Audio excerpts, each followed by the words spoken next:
Welcome to Education, Leadership, and Beyond, Surviving and Thriving.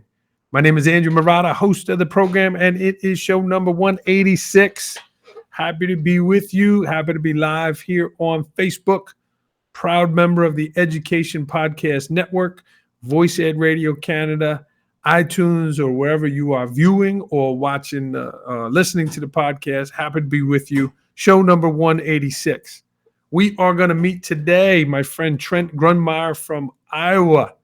Learned a lot about Iowa in the past year, made connections with folks, and Trent is one of those guys. Drake University, we're going to talk about hiring. We're going to talk about leadership. He's a professor, so he's got a lot going on. Was the youngest principal in the state of Iowa and also an award-winning principal. We will meet Trent in a moment. I do want to thank today's sponsor of the show. It is holiday time. Halvesies Cookies. We're going to send some to Trent and his family. Halvesies Cookies. Check out them, halvesiescookies.com. Discount code Murata15 will catch you a couple bucks off. But you want to send a gift, you're going to someone's house for the holidays, get some Halvesies Cookies. They're fantastic. My friend David Maffei here in New York, he'll ship them. He'll vacuum seal so they're fresh for you. But I do want to thank them for sponsoring the program and use that discount code Murata15, Halvesies Cookies. We appreciate them. Great for holiday time. Show number 186. Happy to be with you. Sorry about the music. I had some tech difficulties here and I deleted it off my screen. I don't know what happened. So hopefully the technology will work. So let's talk today. Our opening concept is about getting people's attention when you get hired, right? I've been in my district now 17 years, and come springtime, right? Come in January and February, right? It turns into hiring season, and districts around the country are going to be interviewing people and hiring people. And how do you get noticed? How do you get the job that you're looking for? And what are the people that are hiring looking for? That is one of Trent's specialties. That is one of his company, Grundmeyer Leader Services. They do a lot of that. They lead districts in hiring processes, from superintendents to other leaders in their district. So I'm curious about his take on that. But a few things that I look for, right? I look for somebody who's all in, right? I want them to be all in my district. I don't want any renters, right? Someone who's just showing up and then leaving, but more fully invested. And a couple of things, right? Do they have to live close by? It's hard for someone to be fully invested in your district if they live over an hour away, right? That's something that jumps off the page. Number two, have they been 2 years, 1 year, 2 years, 3 years? Sometimes I know it takes momentum to get caught on. And as you're starting, right, you might change jobs and that happens. But if there's a pattern of someone being only a couple of years there, that would also get my attention in a negative way. That might not be maybe the person that we're looking for. And lastly, do they love kids, right? Do they love education, right? Sometimes the kids could drive us crazy and this business could drive us crazy. But at the end of it, I'm looking for evidence that they love kids. They're invested in the best interests of kids. This is a business for kids, not for the adults. And sometimes that gets turned around. And we got to stay focused on our kids. So those are some things that I look for as a school leader. And I certainly am going to ask Trent what his take on that. Let's bring Trent into the program here. We'll welcome to Education, Leadership, and Beyond. Trent, there you are from Iowa. Welcome to Education, Leadership, and Beyond. Yeah, thanks, Andrew. Thrilled to be here today. And thanks for having me on. Look forward to our conversation. I know we've had some back and forth. We've had some reschedule. We've had some technical difficulties, but we made it. We made it. That's life. I think post-COVID in our crazy world, we're survivors. Yeah, surviving and thriving for sure. This is Trent Grunmeyer. And again, Trent is the owner of Grundmeyer Leader Services, and he's the associate professor of Ed Leadership at Drake University. Let's start there, Trent. You're a professor at Drake, or an associate professor. Tell me about, how did you get rolling with that? How long you've been there, and a little bit about what you do there. Yeah, thanks, Andrew. Associate professor at Drake. I've actually been here at Drake for 8 years. And I'll just give you a little track record there. I actually started back in the day in college in pre-vet and didn't love chemistry. Took an education class, quite honestly, and never looked back. Been in education my entire career. Started as an elementary PE teacher and then middle school health, and was very fortunate after finishing my master's degree actually at Drake University. I got a principal job when I was 25, as you mentioned at the start of the show, to be a high school principal. So a big learning curve. Wow. High school of about 500 kids in north central Iowa. And really rocked and rolled. Loved it. Got laptops in the hands of kids. We had a soccer program. Just really had a great experience. Then went to a larger high school, about 1,200 in Iowa.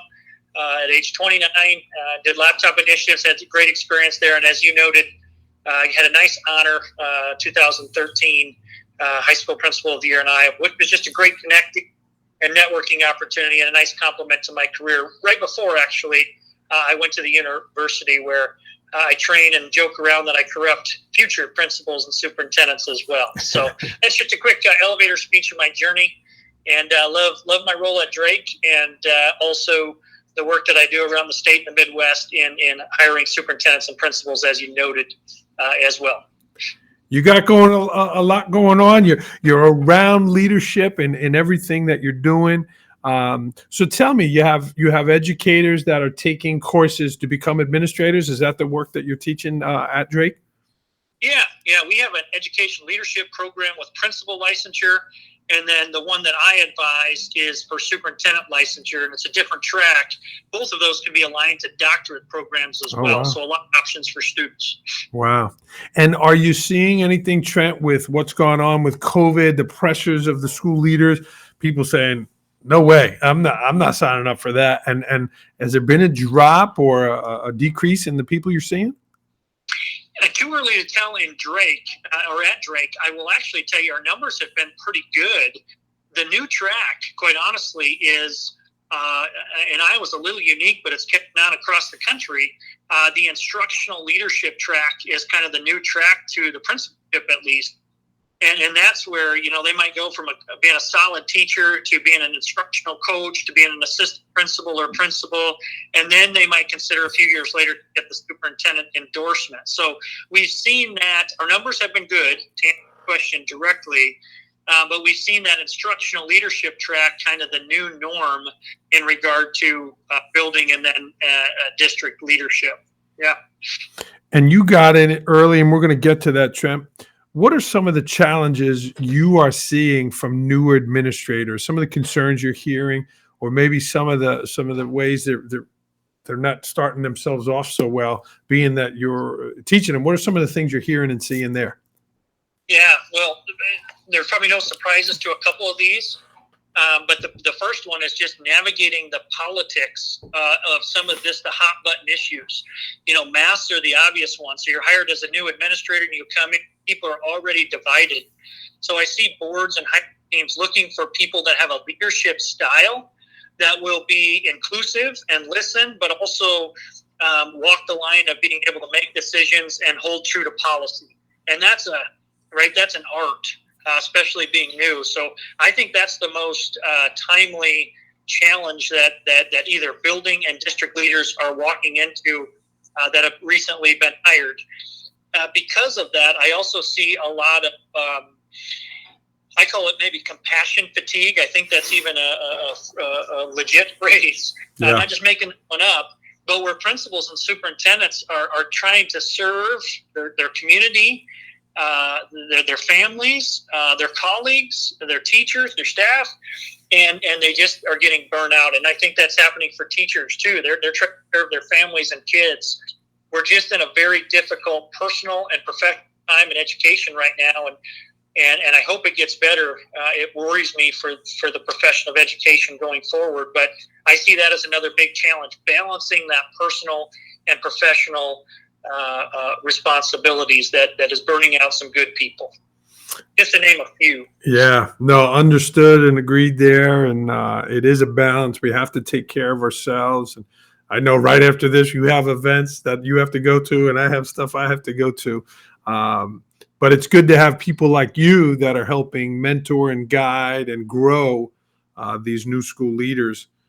25 years old, Trent. You were 25 as a high school principal. How did that happen, and how did you survive?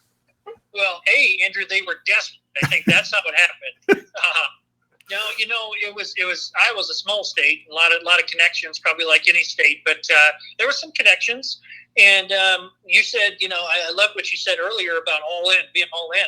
And when and at 25 with no children and a supportive wife, I was able to say I'll be all in. Yeah. And that's what they happened to look for. So, I thought I was able to relate well to students. I was able to get in the community, as you mentioned as well. I was all in.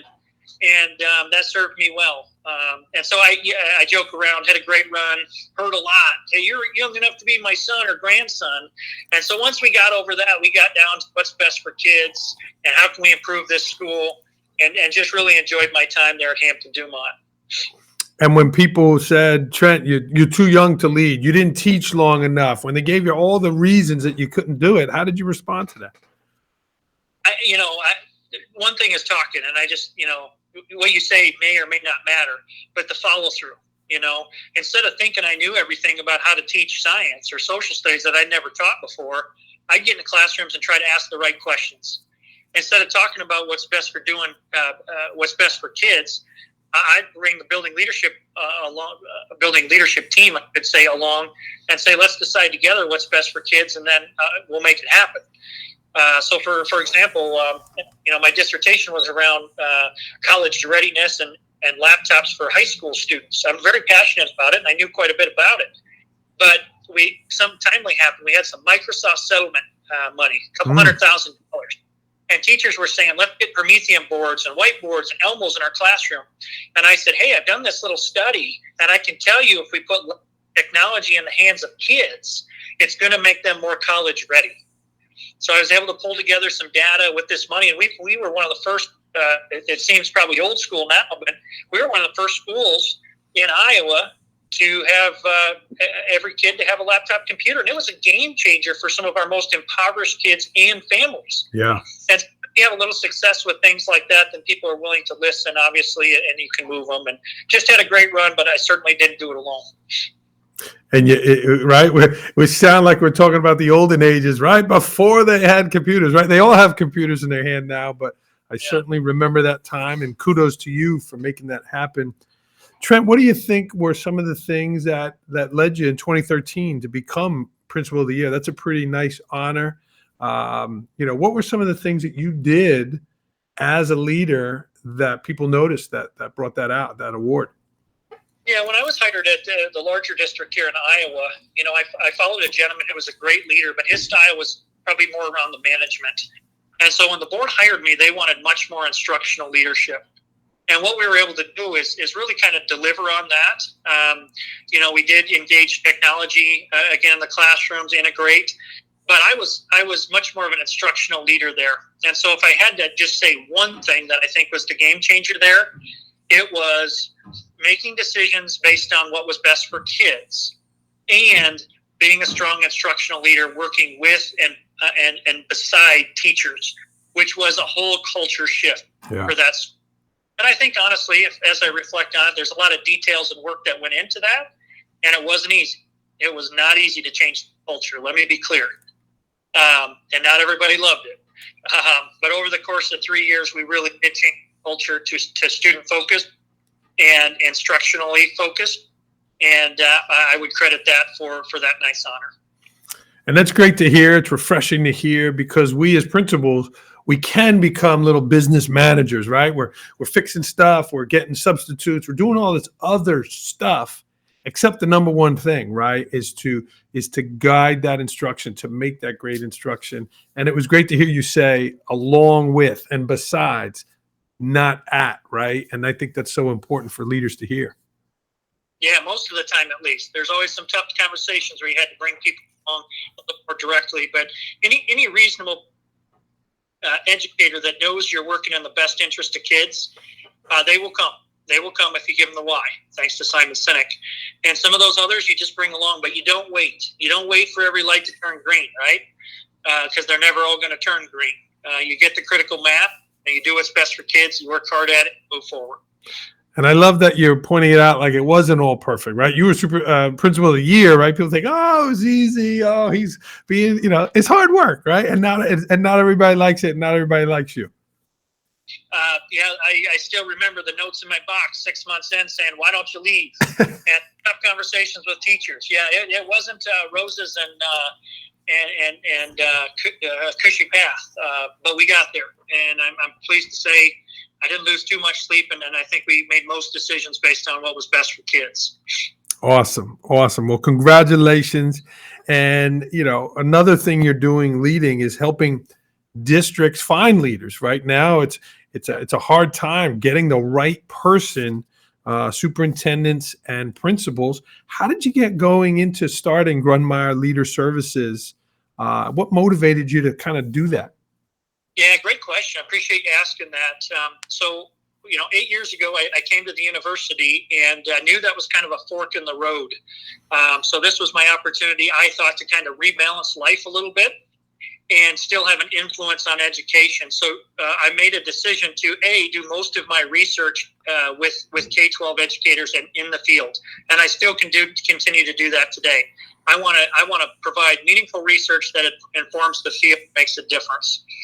And so in doing that, advising the superintendent program at Drake, I would have other search firms and hiring teams come in and talk to our students about how to prepare now that they have this degree to get a job opportunity to influence a building and a district.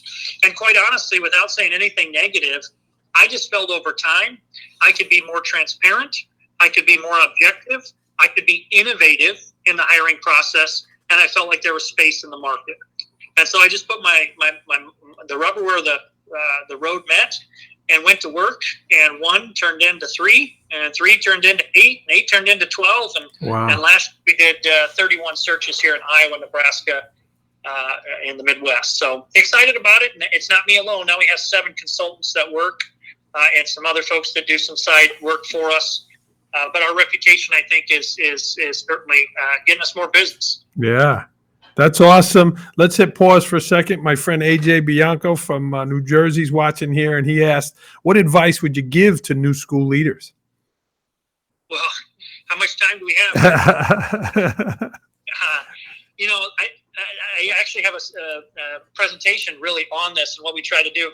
Number one is, and I could take this a lot of ways, but if you get a new job, my number one advice for a new leader, whether it's a principal or a superintendent, is take care of your family obligations first.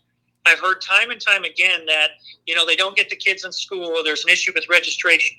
They don't get their house sold and are a new house bought in town. There's personal things that get in the way of the professional obligation once your contract starts that can really eat at or take away from your effectiveness getting started. So the number one thing that I would tell you is actually try to address and make sure your family's content with the transition. I think that's critical. Number 2 is get to the district if you can before you're even on contract to start being visible and building relationships before you even formally are on contract. That's a huge peace of mind for the people you're going to be working with. Will help you be successful. Number 3, sorry, but this is just pretty fresh to me. But number 3 is if you can go in with an entry plan, whether formal or informal, and convey your plan and your intentionality about getting off to a good start, I think that helps you be very, very, very successful. And then if I had to add one other one, Andrew, it would be be very respectful and intentional about the position of the exiting principal or superintendent. Don't step on their toes, work side by side, and have a conversation right up front when you get hired about how that transition plan should look, so people's feelings aren't hurt, and it's just really clear to everybody involved and how that transition should go. Yeah, that's probably my best honest advice to answer that question. Yeah, great answer. And I know AJ's an assistant principal in New Jersey, soon to be a principal one of these days, and that was well said, Trent. So I appreciate that. Back to the leader services. So what are some things that, you look for, right? I talked in the pre-show about some things that, that jump out, right? Like, wow, this is the candidate, or wow, this one really stood out. What are some of those things that stand out to you as someone who does it often? Yeah, no, another great question. First of all, let me be clear. When, our process is very transparent. So, what I try to do with hiring teams and school boards is help them identify who's the candidate that is really going to move you forward. Now, it's an art and a science, right? They got to like the person, they got to connect with the person, but you also don't want them just to like and connect with the person. They got to deliver. They got to move you forward. And so I try to front load our process in, what kind of we call them desired qualifications, are really going to move your district forward. And then to hold the hiring team and school board accountable to what that is. So when I'm looking for a particular district, I'm looking for the things that we set up front are going to move them forward. Not necessarily what I think or like, because it's different. And suburbia versus, very rural is very different what they want. So it's not about what Trent Grunmeyer wants. It's about what they want. And then trying to find that fit or that match and being more objective about that than if they could do it on their own. Now, I will say, with that being said, some of the things that I look for in the applications and the interviews are how people connect and resonate with the board. And in their application, I look at, do they talk about me or do they talk about we and what they can offer them, meaning the district that they're applying at. I see that as really an insight to their style, and if they're going to be a servant leader or if they're really a leader that's perhaps overconfident. So it's so important, right, to get the right person and to do that. And I think that's great. That's not something we see here often in the Northeast. A lot of districts do their own. I mean, superintendent searches, you hear that, but good for you for kind of growing that, because you want to get the right person in there. And I know I've made mistakes, right? I call it, you got hoodwinked, right? Someone shines you. How do you, Trent, what are some things you look for being on that side of the table? Like, that maybe they're blowing smoke, or like, what are some red flags maybe that you see? Yeah, we do one thing that's unique, and I'm not trying to sell this tool, but it's something called Advanced Insights. So when we have candidates apply, they actually take an EEOC compliant inventory that assesses their DISC profile, their values, and then their dimensions. Wow. So a little bit of that objectivity that I'm talking to you about, Andrew, we try to substantiate based on that tool, and then reinforce it with references as well. So we really try to triangulate the hires, so it's not just based on a formal interview, but it's based on some science. It's based on what references, and not just the references they put in, but other people that we call, and the formal interview. So there's a lot of data and information about that person. So even if they're saying something that sounds shiny, you can either dispute that, temper it, or throw it out based on what you've heard from references and then this Advanced Insights profile. So I really feel like we have a good track record, because we're not just listening for one answer. We're making sure it's backed up. I love it. And I love the concept of what you said. You and I have a bunch of interests. I didn't know that about the vet and chemistry, because I was going pre-med until I got to organic chemistry too. But officiating, right? People used to talk about basketball officiating. Trent was a former official. I'm a former official as well. And they talked about that, right? The balance between the science, or the strictness of the rules, and the art, the way you did it, your body language, the way you talk to the coaches. It's a perfect mix of art and science. And I agree with you about the hiring. That was a great insight. Yeah, no, I think I learned a lot. And I love, now you're making me jealous I'm not on the court more often, Andrew. I'm not, all right, first thing I can ever say, I retired at. But I might come out of retirement someday. But I had a great run. And, I think being a principal helped me be a good basketball official. And I think being a basketball official and leading and modeling that art and science, the conversations and good mechanics and body language and all that helped me be a good principal. So I credit a lot to that, and miss it, by the way, but love basketball. I agree with that. A lot of people used to say, how did you do both? Right. And I kind of like, well, how couldn't I? Because those stressors canceled each other out, right? The energy of the court, you weren't thinking about the stuff at school, and vice versa. But you and I could do a whole separate show on that. Yeah, I love it though. And good for you for doing that. A little bit more about your company. you've identified some of the stressors, some of the things that are dragging principals down, some of the things that are really kind of people leaving the profession. Talk a little bit about that research you're doing, and then, what are those stressors, and then how are you advising people to counteract those and do some things to help themselves? Yeah, I think that's, as we talked about before, that's a big topic right now, post-COVID, and really any time, taking care of other people, not taking care of yourself, and just getting stressed out. I got to give a lot of credit to one of the researchers that I look at, Mapaz. He has some pretty good papers out there around principal stress in particular, and a lot of the big stressors that are noted. And this was his most recent study in 2020. Was just on constant change, especially again with COVID. Yeah. Some of the politics and bureaucracies in districts, parent relationships, and pressures that they put on educators. That compassion fatigue we talked about in serving other people. The teachers union that can be difficult in some places to work with, and then time-related stressors like just the mirage of tasks and duties that have to get done on top of everything else. And that work-life balance if there's pressure at home. And I'm highlighting some of the stressors that were pointed out his last research. I did a study back in Iowa just for secondary principals a few years back, and there was a lot of consistent things. But what surprised me in that, and I would share with the audience here, is that the study I did with secondary principals, I asked a question around what are the biggest factors in staying. So for boards and superintendents that don't want to lose the good principals, what can they do? And my hypothesis in that was actually that it was going to be more salary and benefits. Right? I'll stay if they give me more. If I make a better salary, I won't go. And I was very surprised to find out that salary and benefit in that study a few years back was number 3. Wow. That study. Number 1 was how content their family is in the district and community. So that's interesting to me.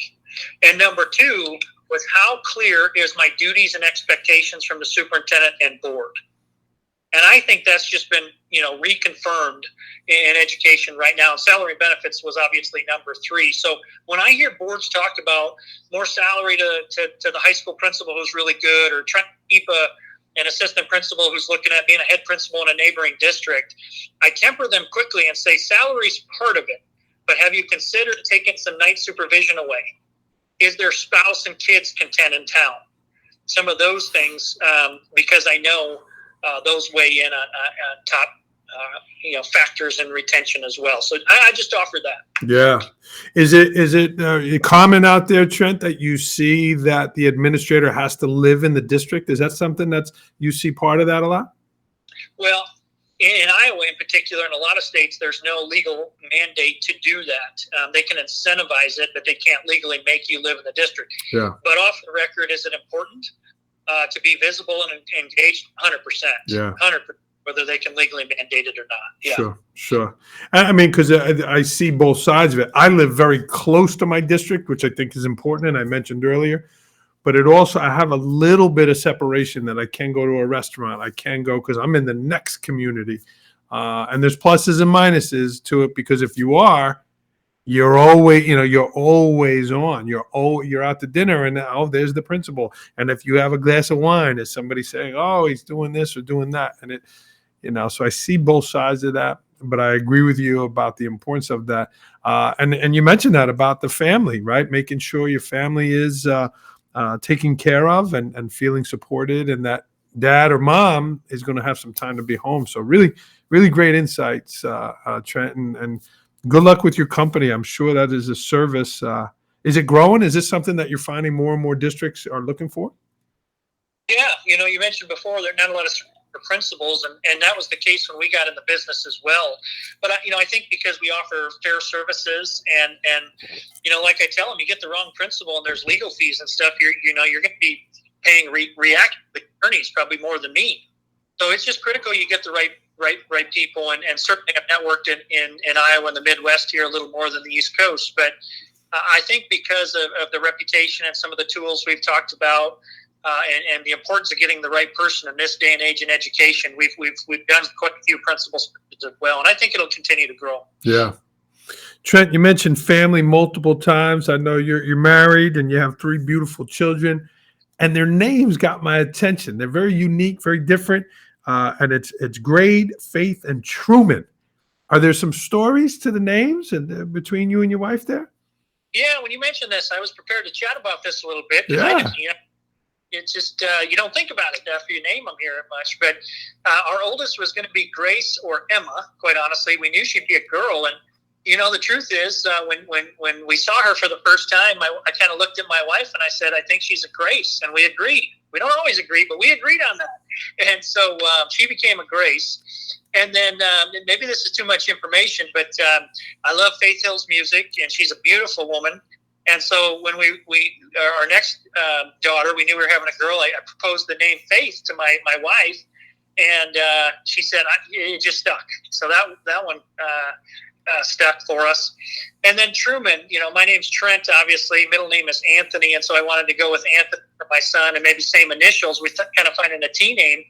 And my wife actually said to me, what about the name Truman? And I was kind of on the fence on it a little bit, but I honestly, I looked it up and I said, what does the name Truman mean? And the game changer for me was it means loyal son. Once I heard that, I was like, that's it. So that's how Truman stuck. Yeah. No politics, no nothing, but loyal son. That's awesome. That's beautiful. Truman Grundmeyer. There's a lot of strength there. Yeah, maybe. Now, I don't hope he doesn't get in politics, or maybe, but yeah, that's the story behind the names. Well, it's beautiful, and congratulations. I got 3 too. You and I have a lot in common, Trent. I definitely feel, the basketball that you mentioned about the science, but it all goes back to leadership, that we're trying to help other people do well in their jobs. We're trying to make school communities better.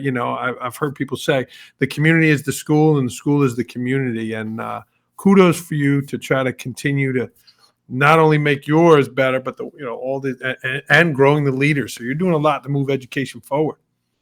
I love it. I don't have to take too many energy drinks to stay motivated. Quite honestly, I'm fueled by serving schools and serving people. And I remember reading a book once. The money will come. You serve people. The more people you serve, your livelihood will be taken care of. And so I just work hard to try to serve people well, and then the reputation and making ends meet is a byproduct of the service. Yeah, God bless.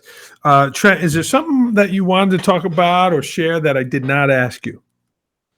Yeah, I was thinking about this a little bit. I could take this a lot of different ways. This came up a little bit earlier than I expected, but I think right now in education, I alluded to this earlier, getting people in education, I think, is going to just be a moral calling for all of us in education. And I'm really worried, not to get down on the podcast here, but I'm worried about people getting in education. The bad press, the salary isn't necessarily up there. So I just want to take this spot to say and ask listeners to be very intentional about mentoring, giving people compliments, coming up with programs to give people in the pipeline. We got some unique programs in Iowa where associates and support staff that are non-certified can start to get their degree. And sometimes districts are starting to compensate them for that or even pay for their program if they'll stay in a district for some years. So because you gave me the opportunity, I would just implore the audience to start thinking about how can we take care of the profession and get good people in the ranks, being an educator at every level, because I think our states and our country and the world is counting on us. Yeah. And those kids in front of us, right? To make those experiences, we all kind of grew up with a great feeling about school, right? Our teachers, and we did it. And it's, people are banging on educators there, and there's a lot of great people there. So kudos to you. And I agree. Trent, let's go to rapid fire here. These are quick questions. The quickest answer, first thing that comes to your mind. Are you ready? I'm ready, sir. Let's do it. Here we go. Last book you read? Reading it right now. Touch Points. That's a good one. Okay. Last movie you saw? Maybe ashamed to say this. It's an old classic, Home Alone with my kids over Thanksgiving break. We watched it Saturday night. Come on. That's a classic. That's right. Love it. Yeah, I love it. I love Joe Pesci. Favorite place to travel? Hilton Head, South Carolina. Nice. A podcast you subscribe to? Yeah, Jared Smith is an Iowa superintendent. Oh, I yeah. actually sponsor his podcast. Listen to most of them. Was just on not too long ago, but it's called the Group Project Podcast. Probably a little similar to this, education focused, leadership focused. Love it. Love it. Learn a lot. Jared's doing great work. He's got his book out as well, and I admire his work. Yeah, he does a great job there. How about you, Trent? Your go-to stress reliever? Getting outside. I have an acreage here in Iowa, about 14 acres, and this might sound weird, but just getting out, doing something besides being on the computer, whatever it is, whether it's baling hay or mowing lawn. I just like being outside and doing some manual labor. Is that what they call it? An acreage? That's what I call it. I'm a city guy, Trent. You know, we got a stoop. You know, we got a front yard. It's acreage Midwest. I love it. At 8 a.m. on Saturday morning, I feel good, depending on if it's a class day, because I teach a lot on the weekends. So if it's a day I'm going to Drake to teach, then I'm a little bit more, I'm not going to say stressed, but, you're on for the day. If it's a day I'm home, then I'm looking forward to not having to shower and shave, at least for part of the day, and maybe getting to some college football. Well, speaking of college football, Iowa State or Drake, who's your team? Well, this isn't political, but I actually cheer for all of them, and I go to all their games, when I can get away. I will be honest with you and tell you I love Drake women's basketball and men's basketball. I love Iowa Hawkeye football and Iowa State football. So if I had to pick by sports, I'd prioritize those a little bit. See, and I'm similar. People say that you got to hate one or the other. Like, I like the New York teams. I root for them all. Like the Yankees, the Mets. I agree with that also. Yeah. Well, we just so you know, I hope you don't shut the podcast off here, but we're usually cheering for the hometown teams against any of those coast teams. So and they need our help most of the time. So just so you know, I would expect nothing less. All right, fair enough. Staying with sports here, what did Field of Dreams mean to someone from Iowa? Yes, I was so glad you asked this question, or you told me you were going to talk about it. I got to tell you, I'm not a huge baseball fan, especially Major League, but that game at that time in that setting was amazing. And I had friends there sending me pictures and videos.